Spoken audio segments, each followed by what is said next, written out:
Et donc, M. Metravski, donc, il est professeur ordinaire à l'Université libre de Bruxelles. Il était avocat au barreau de Bruxelles, Luxembourg et Genève. Il est président et exécutif master en gestion fiscale à Solvay et les forêts de Lahore à Hong Kong. Donc, un homme international. Il va certainement aussi être des nôtres lorsque nous allons organiser les Ecofin Club international à partir de septembre 2020. Alors, Maître Afscript, je vous laisse la parole et nous allons donc commencer à filmer votre conférence. Nous allons également couper les micros et vous aurez donc l'occasion de poser vos questions après la conférence de Maître Afscript. Bonjour Benoît. Bonjour Didier. Alors, je vous remercie. Merci d'abord à vous toutes et vous tous d'être présents malgré tout, malgré toutes ces difficultés pour cette conférence qui était prévue au mois de mars et qui, pour les raisons que nous savons, connaissons tous, a dû être reportée aujourd'hui. Et malheureusement, nous ne sommes pas dans les superbes locaux du Cercle Master, mais on est quand même heureux je suis quand même heureux de vous voir pour vous parler d'un sujet qui peut paraître étonnant, fiscalité et absolutisme. Alors, pourquoi absolutisme? C'est une notion plutôt philosophique. Nous allons voir qu'on va quand même parler de droit fiscal tout à l'heure, mais l'absolutisme, c'est la caractéristique d'un pouvoir qui tente de se passer des contre-pouvoirs, qui essaye d'être autonome, qui essaye de décider tout seul. L'étymologie du mot, c'est que ça vient de absolutus, qui veut dire détaché, séparé, retenu par rien. Alors, est-ce que l'administration fiscale est un pouvoir qui est absolu, un pouvoir qui n'est retenu par rien? Bien sûr que non, on ne peut pas dire aujourd'hui que le fisc ait une autonomie comparable à celle du roi Soleil, par exemple. Il n'est pas vraiment un État dans l'État, mais on constate une certaine tendance, et ce n'est pas propre à la Belgique, une certaine tendance de la part de l'autorité fiscale à se détacher des autres pouvoirs pour exercer d'autant plus fort son propre pouvoir. Alors ça n'a pas toujours des inconvénients, il faut même parfois dire que ce côté, entre guillemets, absolutiste peut être rassurant. Par exemple, nous savons très bien aujourd'hui que lorsqu'on a un souci avec l'administration fiscale, il est parfaitement inutile de se rendre au cabinet du ministre pour essayer de l'arranger. Aucun ministre des Finances depuis longtemps ne se permet d'intervenir dans un dossier individuel parce que faire cela, c'est s'assurer que on parle de lui dans le journal le lendemain en précisant qu'il y a des pressions qui sont exercées. Aucun ministre ne fait ça. L'administration fonctionne dans une très large autonomie et tout ce que vous obtenez si vous allez chez le ministre pour obtenir qu'il fasse une intervention, c'est qu'il va écrire une lettre à votre propre contrôleur disant que monsieur Untel est venu le voir et que le ministre lui demande de respecter la loi dans le dossier. Point, c'est tout. Donc ça, effectivement, si c'est uniquement pour rappeler au fonctionnaire qu'il doit respecter la loi, il peut le faire sans ça. Et finalement, c'est pas mal que ce soit comme ça parce qu'il n'y a pas de raison que les dossiers fiscaux soient réglés sur la base de pression politique. Dans certains pays, on va beaucoup plus loin que ça. En Espagne, par exemple, l'administration fiscale ne s'appelle plus administration fiscale. Il s'agit de la Agencia Tributaria, qui est une agence séparée à laquelle fonctionnellement, le ministre n'a aucun ordre à donner. Tout simplement, tous les X années, il peut nommer les dirigeants, suivant des règles très précises, mais il n'y a plus aucun ordre à donner du tout. On a une certaine autonomie et un pouvoir qui peut paraître, dès lors, relativement absolu. Pour le meilleur, nous venons de voir, pas de pression politique, et peut-être quand même aussi, parfois, pour le pire. Parce que si l'administration fiscale a une large autonomie, se pose la question, vous savez, c'est comme dans Platon qui garde les gardiens, ici, qui contrôle les contrôleurs. Et il faut quand même ici rappeler que le principe de la légitimité démocratique de l'administration tient à deux choses. D'abord, l'administration est subordonnée au ministre, et deuxièmement, le ministre fonctionne sous le contrôle du Parlement. À partir du moment où vous coupez un de ces deux fils, l'administration fonctionne sans contrôle et donc elle peut se retrouver dans une tentation, en tout cas, d'absolutisme. Et alors on trouve des philosophes pour venir nous dire qu'il n'y a rien de plus absolutiste actuellement que les administrations fiscales dans tous les pays. Et je cite Sloterdijk. Sloterdijk est un des plus grands philosophes allemands connus actuellement, contemporains. C'est un socialiste, et c'est un socialiste qui nous dit, à propos des administrations fiscales, qu'il subsiste en Europe, et seulement dans le domaine fiscal, une tradition autoritaire et absolutiste des impôts, que c'est sur elle que repose la plus grande partie de la culture fiscale actuelle, que toutes les procédures de la fiscalité européenne remontent toujours, c'est toujours Sloterdijk qui dit, en ligne directe aux traditions absolutistes de l'Ancien Régime, et il va même plus loin que l'Ancien Régime, puisqu'il nous dit, nous ne sommes pas sortis du Moyen-Âge fiscal, les citoyens ne sont plus que des titulaires de numéros fiscaux. Alors c'est des paroles vraiment très fortes, peut-être exagérées d'ailleurs, mais ça vaut la peine de les vérifier. C'est étonnant venant d'un homme de gauche. La gauche aujourd'hui a tendance à bien aimer les impôts. J'ai un jour entendu de la part d'un député socialiste une véritable ode aux impôts. Et donc on est un peu surpris de voir qu'aujourd'hui des philosophes de gauche viennent porter ce jugement-là sur le système fiscal. Et Sloterdijk ne parlait pas spécifiquement du système fiscal allemand, qui est sans doute moins absolutiste que la plupart des autres en Europe. Et ce que j'ai voulu vérifier, c'est en Belgique, par exemple, est-ce que l'on peut dire que notre système fiscal est encore infecté? Est-ce qu'il est encore dans cette ligne absolutiste? Et est-ce que l'évolution va dans ce sens-là? Et je vais le dire tout de suite, mais je vais vous expliquer ensuite pourquoi j'arrive à cette conclusion. Bien sûr, notre administration fiscale n'est pas comparable à un régime absolutiste, mais c'est vrai, Sloterdijk a raison, elle reste toujours imprégnée de ce type de tradition absolutiste, et même, disons-le, la tendance est à ce que l'administration fiscale devienne de plus en plus absolutiste au fil des années. Je ne parle même pas du fond qui ne dépend pas de l'administration fiscale, mais du législateur. Le fond, c'est tout simplement que les impôts sont de plus en plus élevés, malgré tout ce que les gouvernements peuvent dire lorsqu'ils disent qu'ils les réduisent. Nous sommes toujours aux environs de 1 euro sur 2 qui revient à l'État, et ce, en tenant même compte du fait que, et ce même avant le Covid-19, les États dépensent encore plus que ce qu'ils perçoivent. Mais c'est souvent au niveau des procédures fiscales, au niveau des pouvoirs du fisc d'une part et des droits des contribuables d'autre part, que l'on doit apprécier la question de l'absolutisme éventuel de l'administration fiscale.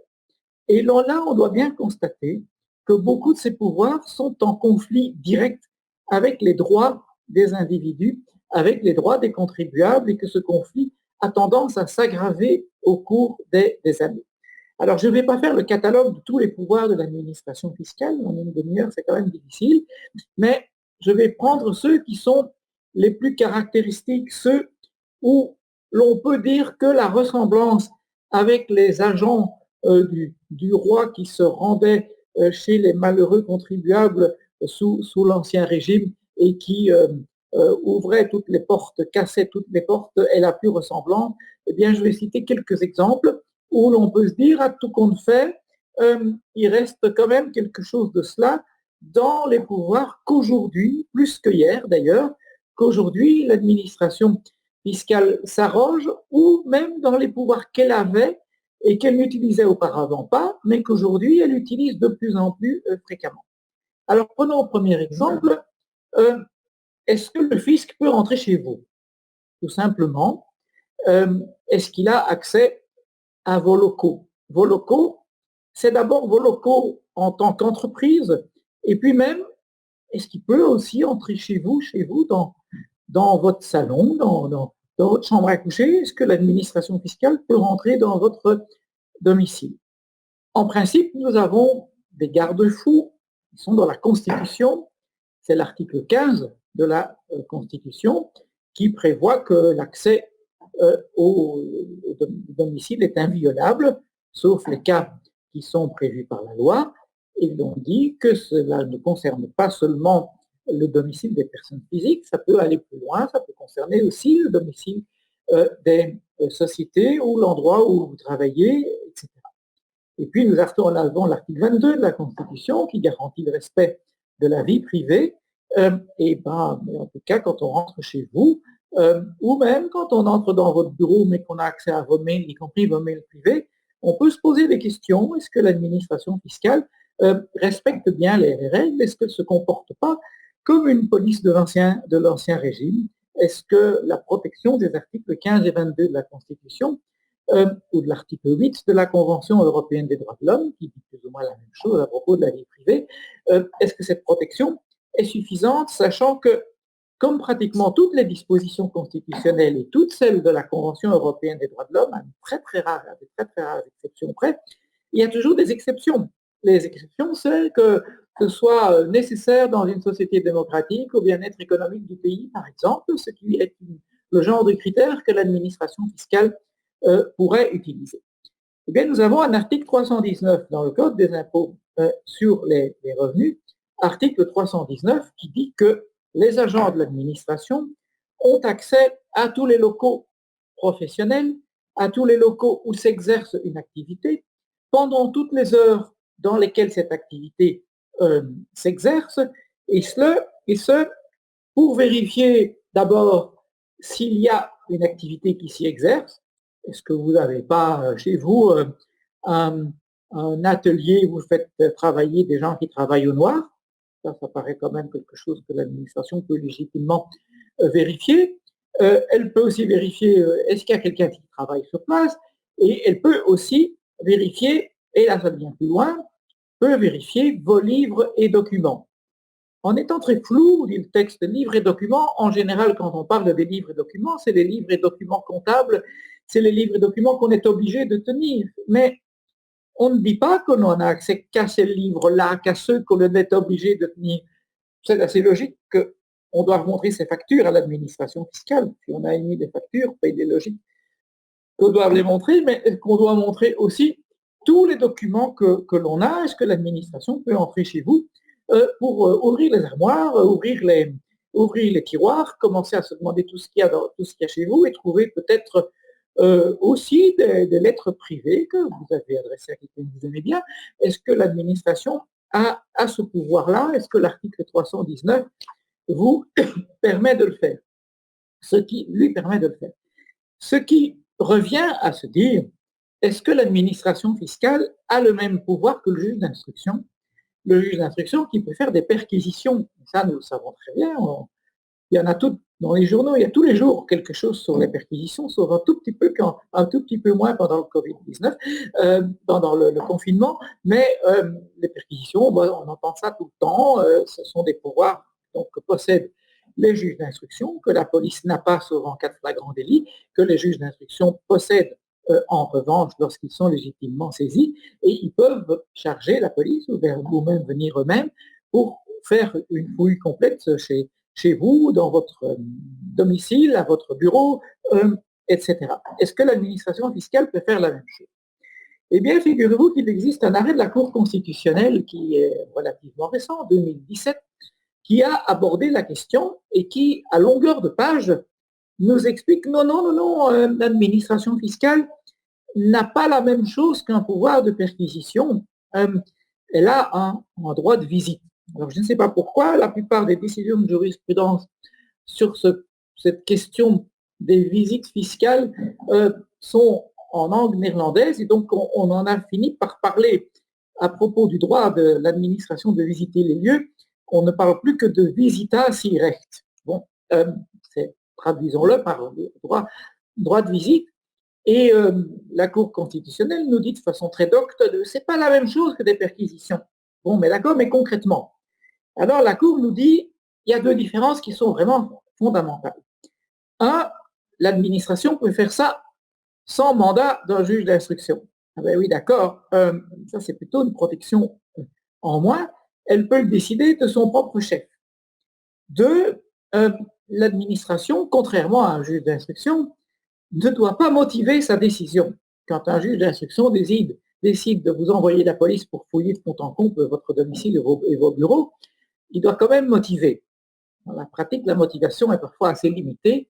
La motivation se limite parfois à citer le numéro de l'article qu'on pense que peut-être vous auriez enfreint, ce qui est fort court, il faut bien l'admettre. Mais la Cour constitutionnelle nous dit mais le fisc n'a même pas besoin de ça. Le fisc n'a même pas besoin de motiver de manière aussi sommaire et formelle que le font d'habitude les juges d'instruction. Et finalement, on se dit mais c'est encore pire. Avec le juge d'instruction, on a quand même, avec la perquisition officielle, on a quand même cette garantie que c'est décidé par un juge. On ne vous demande pas votre avis avant de décider, mais enfin, il peut le décider. C'est un juge quand même qui est censé être indépendant et impartial, et deux, il doit motiver sa décision, mais l'administration, rien de tout ça, elle peut décider de son propre chef qu'elle va venir fouiller vos bureaux, qu'elle va venir faire user de son droit de visite. Et la Cour constitutionnelle ne nous voit aucune autre différence. Elle ne dit pas, oui, mais le fisc peut faire moins de choses. Non, il ne faut même pas d'ailleurs que le fisc vous accuse d'un délit. Il faut simplement qu'il croie que peut-être vous n'avez pas déclaré tous vos revenus, ce qui n'est pas toujours un délit, parce qu'il n'y a d'infraction que si vous avez agi dans le but de frauder l'impôt. Il faut un élément intentionnel. Le fisc n'a même pas besoin de ça. Donc finalement, les différences qui existent entre le droit de perquisition et le droit de visite, d'après l'arrêt de la Cour constitutionnelle, eh bien, ces différences sont purement formelles et ça revient à dire que vous avez encore moins de prérogatives en ce qui concerne le pouvoir de l'administration qu'en ce qui concerne le pouvoir du juge. Avec quand même une distinction qu'il faut faire, c'est que le fisc a accès aux locaux professionnels sans autorisation d'un juge, mais s'il veut avoir accès à votre domicile, à vos locaux privés, dans ce cas, il lui faut autorisation d'un juge. Mais ce n'est pas le juge d'instruction.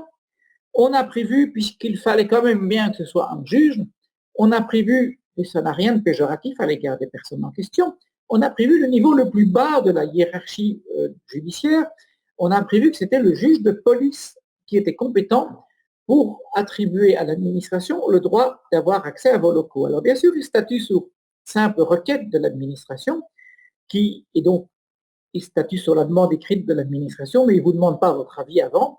On peut comprendre, parce que si vous aviez caché quelque chose, c'est vous, qu'on vous demande votre avis, ça suffit pour qu'on ne trouve plus rien, bien entendu. Mais on s'adresse d'abord à un juge qui n'a vraiment pas l'habitude de cela. Les questions fiscales, un juge de police ne tranche jamais.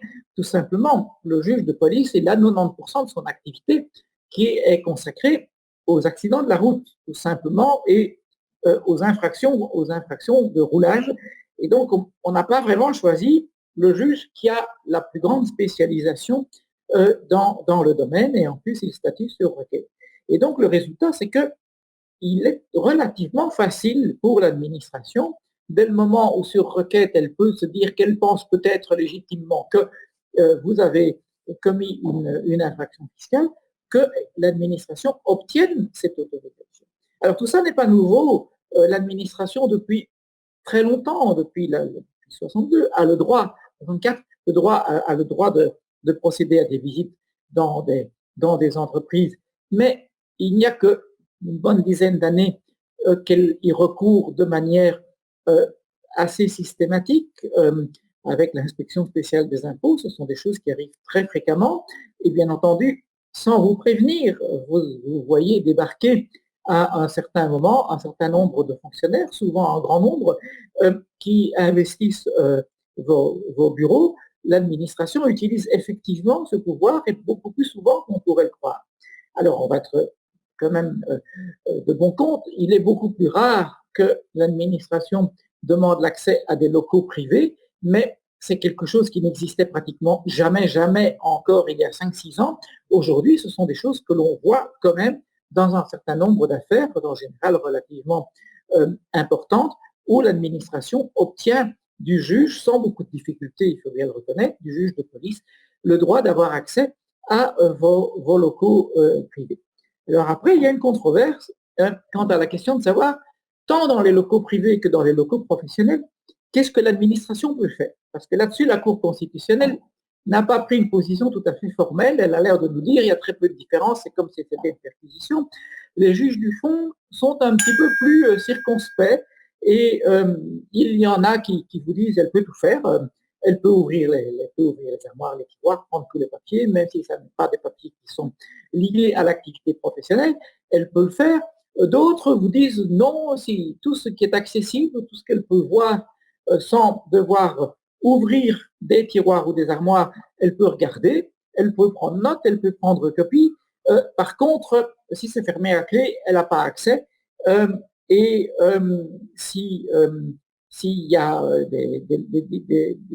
des pièces qui sont des pièces privées, elle ne peut pas y toucher non plus.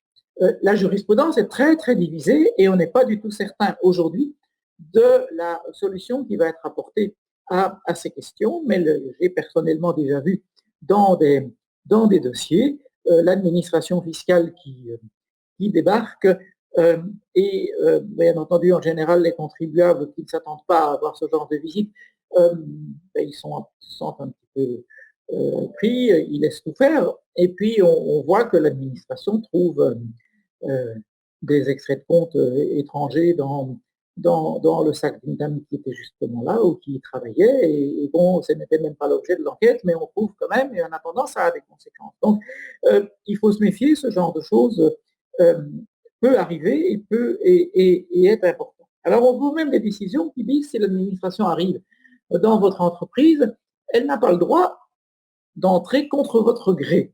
Elle ne peut pas appeler la police pour entrer, mais vous n'avez pas le droit de lui interdire d'entrer. C'est une infraction éventuellement pénale que de l'empêcher d'entrer. Donc, on est devant une situation assez curieuse où l'administration entre, vous êtes obligé de la laisser entrer, mais si vous ne le faites pas, elle ne peut pas vous forcer. Mais par contre, elle peut porter plainte contre vous.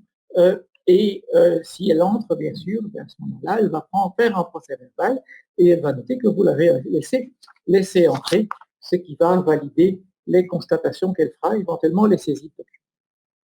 Autre question qui est très sensible et aussi où on voit une administration fiscale qui finalement s'arroge des pouvoirs. Alors, ce n'est pas vraiment la même chose que ce que pouvaient faire les agents du Roi Soleil, puisqu'on va parler ici de l'accès aux données informatiques. Mais il est clair que s'il avait existé des ordinateurs à l'époque de Louis XIV, il est certain que les agents de sa police, plus tard ceux du célèbre Fouché, auraient eu accès à tout le contenu des ordinateurs, nous sommes bien d'accord. Aujourd'hui, les agents du fisc aussi ont cet accès. Beaucoup plus largement d'ailleurs, de façon tout à fait inexplicable, si vos données sont dans un système informatique, l'accès aux données par les agents du fisc est beaucoup plus facile et beaucoup plus évident que s'il s'agit de papier que vous tenez dans un tiroir. Parce que le fisc a la possibilité d'entrer aussi, toujours sans prévenir, ou de vous réclamer toutes les données qui figurent dans un système informatique à la seule condition que vous utilisiez l'informatique pour tenir tout ou partie des livres ou documents qui sont requis par la loi. Il n'y a quasiment plus personne ici aujourd'hui, en tout cas dans les entreprises, qui n'utilisent pas un support informatique quelconque pour tenir ses comptes. Je pense que trouver quelqu'un qui n'a pas du tout d'accès d'utilisation de l'informatique, c'est vraiment très rare. Peut-être des tout petits commerçants ou artisans qui inscrivent encore tout sur des feuilles volantes ou dans des livres écrits à la main, mais franchement, c'est devenu extrêmement rare. Dès le moment où vous avez cet accès, eh bien, il est en tout cas certain que l'ordinateur ou le support, que ce soit une clé USB ou un disque externe, ou le support qui se trouve sur place, eh bien, l'administration y a accès. Et elle peut vous obliger, elle ne peut pas elle-même faire les manipulations sur votre système informatique, mais elle peut vous obliger à faire les manipulations nécessaires pour avoir accès aux documents ou aux données et pour en avoir une copie, éventuellement même une copie de l'ensemble de ce qui se trouve sur le disque dur. Et d'ailleurs, très souvent, lorsque l'administration fait ce genre de descente, parce qu'il faut bien appeler ce mot descente, je n'ose pas parler de rafle, lorsqu'elle fait ce genre de descente, elle emmène en général souvent certains fonctionnaires de ce service informatique pour être bien certain d'obtenir les informations. Mais alors se pose une question, bon, ben d'accord, si c'est pour avoir votre comptabilité, ben de toute façon, elle a le droit de vous le demander, même si vous la teniez en papier, elle aurait le droit de vous la demander, mais alors elle peut d'office avoir tout le reste de ce qui se trouve sur le même ordinateur, parce que si sur votre disque dur, il y a les éléments comptables, mais aussi toute la correspondance de l'entreprise avec tous ses clients, éventuellement avec son expert comptable, avec son avocat, et aussi peut-être la correspondance privée du chef d'entreprise ou de l'un des employés de l'entreprise. Est-ce que l'administration peut prendre tout cela? Est-ce qu'elle a accès aussi à tous ces fichiers-là? Et ça, c'est encore une question qui n'est pas très clairement résolue, avec des avis qui sont assez divergents en doctrine et une jurisprudence qui est assez divergente aussi, et même parfois un petit peu partagée entre le nord du pays, un petit peu plus laxiste envers le fisc, et le sud qui est un petit peu moins, mais les choses ne sont pas encore très, très claires, où se limitent les investigations de l'administration. Je vous dirais que dans la pratique, la question se pose rarement, parce que le contribuable complètement perdu, voyant débarquer 8 personnes de l'administration, dont des informaticiens, qui lui disent, voilà, je fais tout de suite une copie de l'ensemble du disque dur, eh bien, il le fait, et puis l'administration, dans son procès verbal, note que le contribuable a acquiescé aux demandes qui étaient faites. Par conséquent, le contribuable ne peut plus s'opposer, puisqu'il est indiqué qu'il a accepté. Alors, la seule question qui pourrait se poser, c'est le cas où le contribuable dit, je ne veux pas faire de copie de la totalité du disque dur, je veux voir fichier par fichier. Ça, vous pouvez prendre, ça, vous ne pouvez pas parce que c'est privé, ça, vous ne pouvez pas parce que ce n'est pas de la comptabilité. Et bon, alors vous y passiez la journée, bien entendu, avant de délivrer les copies en question. Et finalement, eh bien, nous nous retrouvons là avec des situations multiples où l'administration a quand même accès à ce qu'on appelait avant les lettres, mais aujourd'hui, l'immense majorité des lettres, ce ne sont plus des lettres qui sont envoyées par la poste. L'administration ne pourrait jamais ouvrir l'enveloppe qui est dans votre boîte aux lettres avant vous, ce n'est pas possible. Il n'est pas du tout certain qu'elle peut exiger de vous le contenu de la lettre que vous avez reçue, et probablement elle ne saura même pas que vous l'avez reçue, mais si c'est un mail, ça se trouve dans votre boîte mail sur votre ordinateur, et donc il y a un risque important que l'administration y ait accès. En tout cas, si c'est sur le même ordinateur que se trouve la comptabilité et se trouvent les mails aussi. Si par contre, vous prenez la précaution, mais pas grand monde fait cela, de séparer tous les mails qui sont sur un ordinateur, eux tout seuls, et puis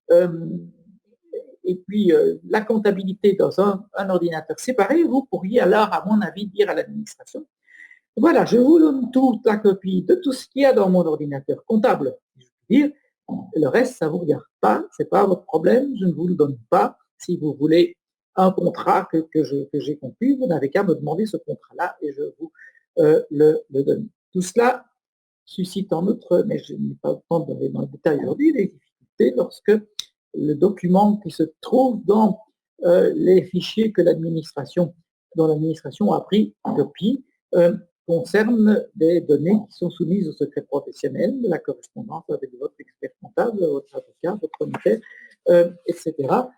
Nous avons là affaire à des difficultés supplémentaires qui sont en général résolues en favorisant quand même le secret. L'administration ne peut rien en faire, mais en attendant, il va de soi qu'elle a déjà tout lu au moment où on lui interdit d'utiliser les données en question, et en général, cela suffit largement.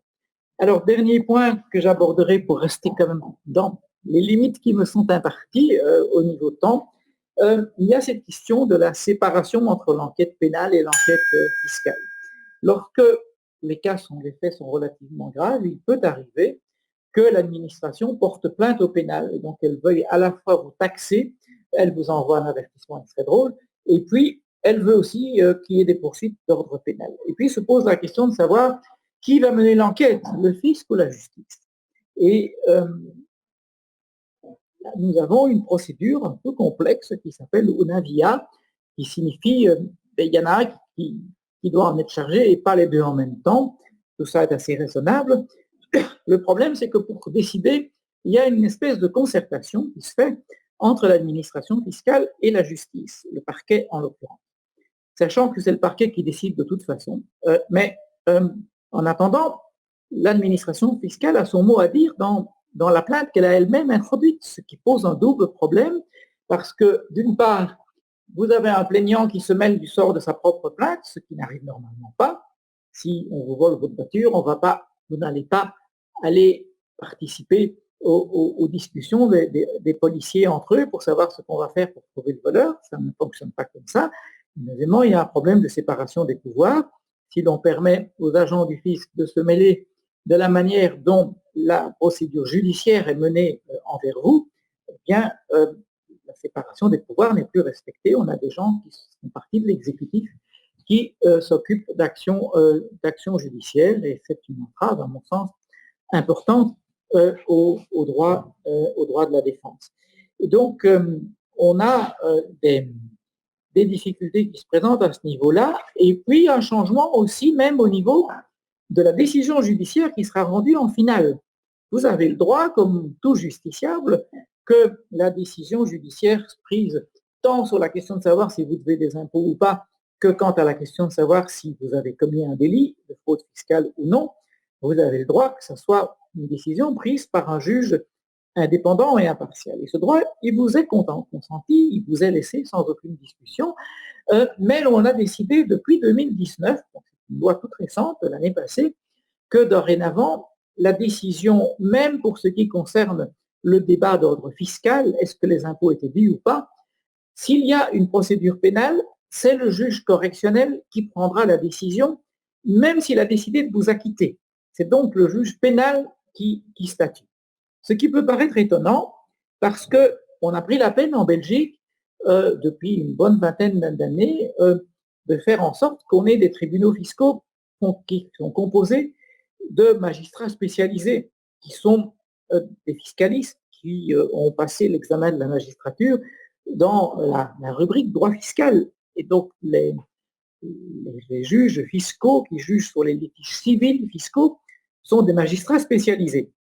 Tandis que les juges pénaux, et ça n'est pas leur faire la moindre critique, les juges pénaux, en général, la spécialisation du droit pénal, mais pas du tout celle du droit fiscal, et en général n'en ont jamais fait, et on a le législateur qui a étonnamment décidé que c'était eux qui allaient décider de la question de savoir si les impôts étaient dus ou non, et ce, non seulement quand ils ont déjà statué sur la question pénale pour dire que oui, le contribuable est un fraudeur, alors dans la foulée, on peut comprendre qu'ils disent c'est un fraudeur, mais il a fraudé autant, et il doit payer autant, mais même du moment que le juge pénal a été saisi un jour, le juge pénal doit continuer, même s'il vous a acquitté en disant vous n'avez pas commis d'infraction pénale, c'est pas pour ça que vous ne deviez pas d'impôt, éventuellement vous pouvez en devoir parce que vous n'aviez pas de mauvaise foi, mais que vous n'avez quand même pas respecté la loi, eh bien c'est toujours le juge pénal qui va continuer à décider, et là encore on a un petit peu l'impression que c'est la justice absolutiste qui joue, que c'est le magistrat pénal qui va fonctionner. Et donc, comment conclure? J'aurais pas d'autre chose à vous dire, mais sous ce format-ci, on m'a demandé d'être un petit peu plus bref. Mais qu'est-ce qu'on doit constater? Mais il y a beaucoup de domaines où on voit que petit à petit, l'administration fiscale se voit accorder des compétences qui sont un petit peu plus absolutistes qu'auparavant, et surtout que même lorsqu'elle avait des compétences et qu'elle ne les utilisait pas, parce que nous avons une administration fiscale qui est en général assez raisonnable, qui n'essaie pas toujours d'aller toujours à utiliser le maximum de ses pouvoirs, mais petit à petit, elle les utilise quand elle les a, elle a bien le droit de le faire, nous sommes bien d'accord, tout ça a la responsabilité du législateur.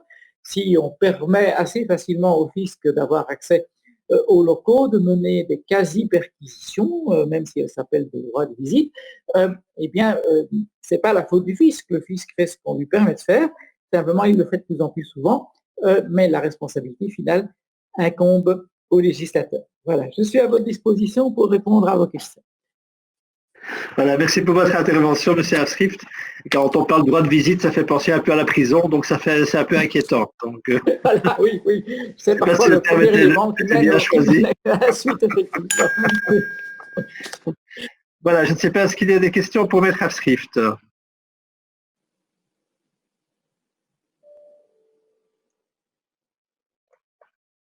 Oui, peut-être Benoît. Alors, je vais retrouver Benoît.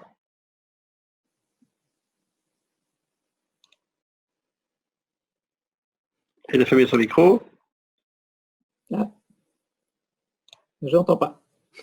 Non, moi non plus. Je pense qu'il faut activer le micro. Son micro, donc j'ai demandé à Frédéric Scholtus de prendre la parole. Frédéric? Ah, même problème, oui. Même problème, pourtant c'est ouvert chez moi, donc on t'entend pas, Frédéric. Ton micro n'est pas ouvert chez toi. Et maintenant? Voilà, oui, oui. Oui, mais non, c'est parfait. Oui, super. Super, merci.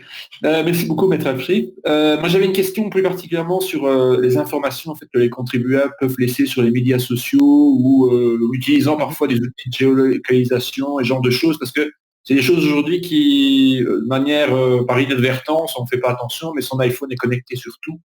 Et donc, qu'en est-il aujourd'hui du traitement de cette information au niveau de l'administration fiscale belge? Alors effectivement, c'est une très bonne question. C'est un des sujets que j'aurais aimé aborder. Est-ce que l'administration peut utiliser les données qu'elle obtient sur les médias sociaux? Oui, pour autant qu'elle les ait obtenues légalement. Donc, si vous avez configuré Facebook pour que tout ce que vous publiez soit accessible à tout le monde, vous ne devez pas vous plaindre si ça a été accessible à votre contrôleur des contributions. Il n'enfreint aucune loi s'il va voir, il peut le faire. Par contre, si vous avez dit que ça n'était accessible qu'à vos amis et que pour que vous soyez accepté comme ami, votre contrôleur a utilisé un faux nom, alors là, ça ne marche pas parce qu'il a été déloyal à ce niveau-là. Mais si vous demande si vous l'acceptez comme ami, que vous prenez comme ami, mais il y accepte. Bon, c'est pas gentil comme ami, mais en attendant, on sait bien qu'un ami Facebook n'est pas toujours un vrai ami, il peut l'utiliser. Par contre, la loi en Belgique ne permet pas au fisc d'avoir un accès systématique à tout ce que publie tout le monde sur les médias sociaux, contrairement à la loi française qui a donné des compétences extraordinaires à l'administration fiscale qui peut pratiquement procéder à un véritable espionnage de tout le monde et procéder de manière systématique à des recherches sur des informations avec le grand filet qui permet on ne sait même pas qui on cherche. Donc on essaye d'obtenir sur toute la population le maximum de données et on va utiliser parfois l'intelligence artificielle pour parvenir, parce qu'évidemment, quand on a trop de données, c'est un problème aussi. Hein. Et donc, à ce moment-là, on va utiliser l'intelligence artificielle pour essayer de classer toutes les informations. Donc, par exemple, en France, on va permettre au fisc de trouver toutes les petites annonces que les gens publient sur des sites. Et puis, on va remarquer que c'est pas normal que monsieur Untel a vendu 14 voitures au cours de l'année. On va en déduire que c'est peut-être pas vraiment des voitures personnelles qu'il a vendues, mais que c'est un marchand de voitures. Pour prendre un cas relativement légitime en finale. Mais par contre, en attendant, ça signifie que l'administration fiscale se constitue en France un véritable Big Brother avec toutes les informations de tout le monde, parce que on distingue en Belgique, quelqu'un peut faire une enquête. Si le fisc fait une enquête sur monsieur Dupont, il a le droit d'interroger beaucoup de monde, il a le droit de chercher sur monsieur Dupont, mais il ne peut pas se constituer d'office une banque de données sur tout le monde, y compris monsieur Dupont, mais tous les autres gens qui ne s'appellent pas Dupont, et même tous les autres Dupont. C'est une nette différence. Je crains malheureusement que quand une mauvaise décision est prise en France, on la copie très rapidement ici. Et donc, un jour, ça pourra probablement arriver. Et là, c'est une préoccupation pour la vie privée parce que ça signifie qu'il existe quelque part une centralisation de toutes les données que l'on peut trouver partout et qu'avec cette centralisation, on peut procéder à des recoupements et obtenir des informations sur quasiment tout sur tout le monde. C'est déjà la même chose, mais là, c'est seulement au niveau, si on vous demande vos données bancaires et que le fisc a des raisons de faire lever le secret bancaire, déjà en Belgique, il y a encore une certaine protection, mais il peut trouver sur vos extraits de compte, dans certaines banques en tout cas, que vous étiez, non seulement que vous avez perçu tel revenu, mais aussi, ce qui peut l'intéresser, mais aussi que samedi matin, vous étiez à 11h14 dans tel magasin, dans telle rue, à 11h18 dans tel autre magasin, et puis que vous avez mangé dans tel restaurant à 12h30, et ainsi de suite. Tout ça simplement en ayant le relevé de votre compte en banque, et donc il peut reconstituer toute votre journée et toutes vos journées. Aujourd'hui, si le fisc fait une enquête sur vous et obtient accès aux données bancaires, et pour ça il faut un certain nombre de raisons, il a le droit de faire tout cela. Par contre, il n'y a aucun texte en Belgique qui lui permet de rassembler toutes ces données sur tout le monde à la fois et d'en tirer des déductions pour ensuite arriver chez vous alors qu'il n'aurait même jamais pensé à vous. C'est là qu'est la différence entre le contrôle de masse et le contrôle individuel. D'accord. Merci beaucoup. Merci. On essaye à nouveau, Benoît. Le micro est ouvert chez nous. Voilà, super. Bonjour à tous. Bonjour, monsieur Astric. Tu as une petite question, en fait, puisqu'on entend souvent dire, ou parler du peu de résultats de la grande fraude fiscale. Et par rapport à comment est-ce qu'on peut mettre ça en relation avec tout ce que vous venez d'expliquer ici et les possibilités justement de visite domiciliaire et autres de l'administration fiscale. Oui, alors je vais dire que l'administration a peu de résultats, c'est une façon de voir les choses. En réalité, l'administration a des moyens qui sont importants et aussi a des moyens humains qui sont importants parce que l'administration fiscale belge est une des plus nombreuses d'Europe. Donc on a en Belgique, dans l'administration fiscale, je pense, à environ 24 000 fonctionnaires. Les syndicats se plaignent parce qu'on a été à 28 000, donc il y a eu une diminution, effectivement. Par contre, il y a plus d'usage de l'informatique, mais enfin, aux Pays-Bas, sauf erreur de ma part, on a 17 000 fonctionnaires pour un pays qui est plus grand et qui a plus d'entreprises, qui est plus peuplé aussi. Alors, on peut évidemment, la question de savoir est-ce que le rôle de l'administration fiscale et de la justice est de découvrir toutes les fraudes que commet tout le monde, ou est-ce que on se dit, pour rester dans un système vivable et ne pas donner des pouvoirs qui sont trop attentatoires à la vie privée, on se dit, il faut essayer de capter le maximum possible en compatibilité avec des pouvoirs qui restent raisonnables. Je pense qu'en Belgique, on a plutôt fait ce choix-là, qui n'est donc pas encore très absolutiste, mais qu'on sait très bien qu'on ne va jamais pouvoir déceler toute la fraude fiscale de tous les gens en Belgique, parce que je pense qu'il y a énormément de gens en Belgique qui font des petites fraudes, qui toutes cumulées finissent par représenter énormément. Je pense quand même que pour beaucoup de choses, le fisc a obtenu des renseignements simplement parce qu'il y a des accords internationaux, par exemple en matière de fraude, en ayant recours à des comptes à l'étranger, par les conventions, la convention CRS, le fisc a aujourd'hui quasiment la totalité des comptes bancaires que des résidents belges possèdent dans le monde entier. Donc cette fraude-là est devenue pratiquement impossible.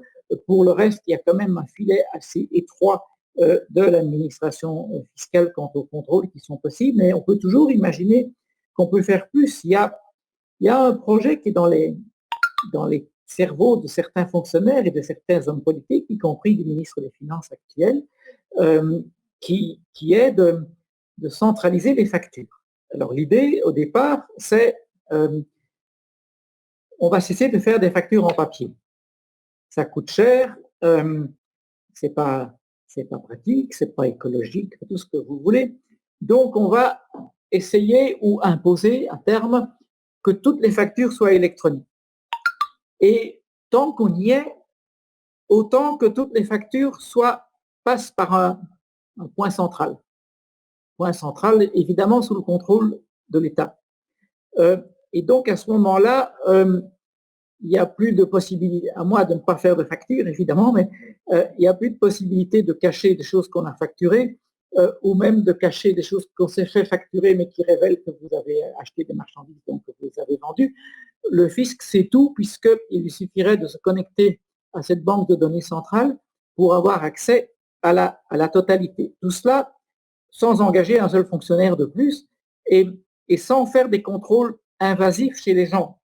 Par contre, toutes les données sont là. Le fisc n'a qu'à les prendre. Il faut admettre que c'est moins, à la fois c'est aussi du Big Brother, mais ça ne concerne que les activités professionnelles. Et finalement, ça revient à centraliser d'avance chez l'administration fiscale des données qu'elle peut obtenir chez chacun des contribuables individuellement. Donc ça, c'est le genre de choses auxquelles l'on pense actuellement au niveau des administrations pour, sans augmenter les pouvoirs de façon trop invasive, sans pouvoir faire des perquisitions chez tout le monde, en d'autres termes, donner au fisc une plus grande efficacité, par exemple. Ça, on n'aura pas encore mis fin à toute la fraude fiscale parce que avec ça, le fisc aura toutes les factures, il n'aura pas les ventes sans facture. Nous sommes bien d'accord que ce qu'il fait, c'est purement en noir. Bon, mais c'est une façon de grignoter petit à petit. C'est comme le fisc est parfois très efficace. Il y a le phénomène des carousels TVA, par exemple, qui, dans toute l'Europe, a été et est toujours dans beaucoup de pays un véritable drame, c'est-à-dire que vous avez des gens qui font bien pire que faire des ventes sans facture, ils font des factures sans vente, c'est-à-dire qu'ils se font attribuer des remboursements de TVA auxquels ils n'ont pas droit parce qu'aucune opération n'a été réalisée. Et ce qui, à certains moments, dans certains pays, on a vu que en réalité, on dévalisait le fisc par de pures escroqueries qui consistaient à émettre des factures qui n'existaient pas. Dans beaucoup de pays, c'est toujours un fléau aujourd'hui. En Belgique, ça a presque disparu parce que l'administration fiscale belge a utilisé quelques modalités, notamment au moment de l'inscription quand on demande un numéro de TVA. Paradoxalement, cette fraude implique qu'on s'inscrive à la TVA, que les vérifications sont plus poussées à ce moment-là et l'on cite en général en modèle, en exemple, l'administration belge dans toute l'Europe, alors que tout le monde a été affecté par les carousels TVA, et l'administration belge parvient quasiment à les empêcher, à les stopper, tout simplement parce que ce qu'elle a mis en place comme contrôle permet en général de les arrêter après 3 ou 6 mois. C'est-à-dire qu'il n'y a pas moyen de gagner grand-chose avec ça. On ne peut jamais empêcher une seule personne de frauder. Je pense qu'un pays sans fraude sera un pays sans liberté aussi. Mais il y a moyen de les réduire sensiblement et peut-être pas en transformant, en utilisant des Big Brother comme je crains que la France le fasse, ni non plus en transformant tous les contrôleurs du fisc en gendarmes. Je ne sais pas si j'ai répondu adéquatement à votre question. Oui, c'est plus que répondre. Nous avons encore 2 questions, notamment Yves Tritard. Yves? Oui, bonjour Maître Astrift. Bonjour. Bonjour. Dans la lignée de ce que vous disiez par rapport à la possibilité de séparer, je veux dire, les données comptables sur un ordinateur séparé ou un support informatique séparé, dans quelle mesure l'administration peut-elle exiger avoir accès, je veux dire, aux boîtes mail ou éventuellement aux documents comptables ou aux smartphones, puisqu'aujourd'hui on sait bien que je veux dire, les smartphones prennent de plus en plus d'importance, je veux dire, dans l'échange de data. Et voilà, c'était ça un peu ma question. Alors, la loi dit que dès le moment où vous utilisez un système informatique ou un autre appareil, donc les smartphones sont concernés, bien entendu, je pense d'ailleurs en pratique c'est devenu des petits ordinateurs, vous devez monter, et qu'ils sont utilisés à des fins de tenue des livres, vous devez les montrer. À mon sens, si vous en montrez un qui comprend les livres, vous devez probablement montrer non seulement les livres et les factures et tout ce qui est comptable, mais aussi il y a un risque que l'administration vous demande, et je vous ai dit la jurisprudence est divisée, vous demande tout le reste qui est sur cet ordinateur-là, mais ce n'est pas une raison, une fois que vous avez montré tout ce qui est tenu dans cet ordinateur-là, pour qu'on vous réclame en plus la liste de vos contacts téléphoniques qui se trouvent sur votre téléphone. Maintenant, nous savons aussi que souvent, tout ça est dupliqué et que la liste que vous avez sur votre iPhone se retrouve aussi sur votre tablette et qu'elle va parfois aussi se retrouver sur votre MacBook parce que tout est connecté et donc il y a le risque que si vous dites voilà je tiens ma comptabilité sur le MacBook, on finisse par avoir des données qui viennent du smartphone aussi parce que la connexion se fait. Alors si vous voulez que ça n'arrive pas, je pense qu'il faut avoir des systèmes extraordinairement bien séparés, avoir un ordinateur pour la comptabilité, un autre pour le reste, et comme malheureusement quand on est dans le même système, souvent des connexions se fassent dont on ne se rend même parfois pas compte, il faut essayer d'avoir un système iPhone et un système Android, et comme ça ils ne vont pas connecter. Si vous voulez vraiment bien séparer, mais il faut être très prudent parce que parfois une erreur va être commise et on transmet très vite une donnée d'un système dans un autre sans compter que parfois on a l'impression il n'y a pas que les États qui ont des Big Brother, je pense que certaines grandes sociétés type Google, etc., emmagasinent beaucoup de données sur vous et je ne suis pas certain personnellement, je suis loin d'être informaticien, mais je suis parfois étonné que je vois que Google me propose des publicités sur certaines choses dont j'ai jamais dit à personne que ça m'intéressait, que je me dis tiens, j'ai fait une recherche un jour pour un voyage dans tel pays et puis je reçois une publicité pour apprendre justement la langue de ce pays-là, je trouve ça curieux. Mais ça, c'est pas une question fiscale. Merci. Voilà. Merci. Une dernière question de Daniel Brouet. Daniel, on t'écoute? Oui, bonjour maître. Je reviens aux réseaux sociaux. L'accès aux réseaux sociaux permet-il à l'administration fiscale d'établir une taxation indiciaire? Oui. Alors, prenons quelques exemples. Pour autant que l'administration fiscale trouve de manière régulière, donc ils n'ont pas trafiqué, ils n'ont pas fait croire qu'ils étaient un de vos grands copains, alors que, bon, ou bien vous avez laissé accès à toutes vos données, et l'administration voit que vous avez pris une photo de vous confortablement installé en classe affaires dans un vol pour New York. Elle va pouvoir dire vous avez dû dépenser au moins autant. Si en plus elle voit que vous avez séjourné dans le plus grand 5 étoiles de la ville de destination, elle va pouvoir au moins déjà commencer à vous dire montrez-moi la facture de ce séjour. Si vous y avez passé 15 jours, ça risque d'être lourd. Et elle va pouvoir ajouter à votre manquant indiciaire dans les sommes injustifiées, elle va pouvoir ajouter tout cela. Si elle voit votre photo